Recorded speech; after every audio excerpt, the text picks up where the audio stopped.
Mahirap din pala yung buhay sa Nepal mga te. Kala ko mas mahirap pa sa Pilipinas. Sobrang hirap din pala ng buhay sa kanila. Dadalawang buwan na namin kasama itong Nepal nationality dito sa aming company. Libre lahat yung pagkain niya. Kami yung gumagastos dalawa nung kasama kong umuwi. Hindi namin siya pinapagastos kahit 5, kahit pambili ng tubig kami bumibili. 1,300 real nga pala yung sahod niya sa isang buwan. Bago nga umuwi yung kasama ko si Jude, sinabihan niya kami kung magkano daw yung bibigyan niyang pera pagkasahod niya sa pagkain. Sagot naman nung kasama kong umuwi, sabi niya for free lang, wag ka magbibigay ng pera kay Albert, sana all.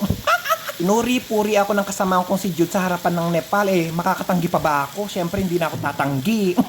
Kaya hanggang ngayon ako na lang gumagastos. Paano ba naman? Sinabihan niya kami na marami daw siyang utang na iniwan sa Nepal. Halos 200,000 rupees daw yung inutang niya, 6,000 real. Iniwan niya sa pamilya niya. Lahat ng kahirapan sa buhay, kinuwento niya sa akin. Naiiyak ako mga te. Tapos sasabihin niya sa akin kung magkano niya iambag niya sa pagkain. Diba? Sana all.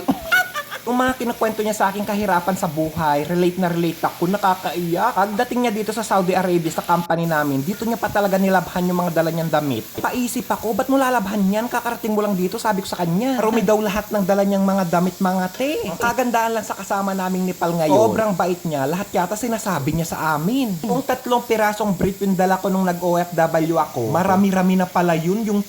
Sabi niya sa amin ni Jude, ako 1 piraso lang kasi wala talaga akong brief, sabi niya. Doon na talaga ako naniwalang mas mahirap yung buhay nila kesa sa amin. Yung kasama kong si Jude, binigyan siya ng isang boxer short. Pag may kasama kang Nepal nationality sa trabaho, hindi sila maarte sa pagkain. Kahit anong pagkain, kinakain nila. Yun ang kagandahan kapag kasama mo sila. Marami na rin ako nakatrabaho ng mga Nepal nationality sa ibang brand. Magkaiba kasi yung sahod namin sa sahod nila. Pag kinonvert mo yung sahod nila sa kanilang pera, mas malaki yung currency. 1,300 real. Kapag kinonvert mo sa kanilang pera, halos 46,000. Lingguan silang namimili ng pagkain, yung mauulam ba. Karaniwang binibili nilang ulam is patatas. Halos 1 linggo talaga nilang inuulam yung patatas, parang curry yung pagkakaluto. Hindi nila nakakalimutang bilhin siyempre yung sili. Itong Nepal nationality yung pinagluto ko ngayon, parang 2 times na siya nagluto. Sabi ko, kapag bumibili ako ng ulam, pwede mong lutuin. Baka di ko daw magustuhan yung luto niya, sabi niya sa akin. Sabi ko naman, sanay na ako sa luto ng mga Nepal kasi sa Riyadh, mga Nepal nationality yung mga kasama ko. Kasi kapag hindi siya nagluto, kapag dire-diretso yung customer ko, pag wala na akong customer, doon pa lang ako makakapagluto ng tanghalihan namin. Kadalasan pa naman alas 6 na ng gabi, doon pa lang ako nakakapagluto ng tanghalihan. Kaya sabi ko, magluto ka, marami naman maluluto sa taas. Okay, my friend, yung sagot niya lagi sa akin. Kadalasan pa naman napapatawa ako nitong kasama naming Nepal. Ilang taon ka na, Albert? Sabi niya sa akin, 39 na ako, sabi ko sa kanya. Magkaedad daw kami ng nanay niya. 10 years old pa lang itong kasama kong Nepal, nasa Saudi na ako. Ngayon, 23 years old na siya. Kaming dalawa nung kasama kong umuwi na si Jude. Maraming brand sa company namin yung nadyutian namin. Marami kami nakasamang mga Nepal. Sobrang ganda nung pakikisama namin sa kanila. Kadalas nga daw na may miss na nila kami. Alaman material na bagay na may bibigay kami sa kanila. Basta't alam namin sa sarili namin na may magandang pakikitungo kaming iniwan sa kanila. Natatatak sa mga Nepal nationality na ang mga Pinoy is the best. Kapag umuwi sila sa bansa nila, babaonin nila yung magandang alaala nila sa mga Pinoy. Walang rewind sa buhay, kaya piliin mo maging mabait sa kapwa mo tao.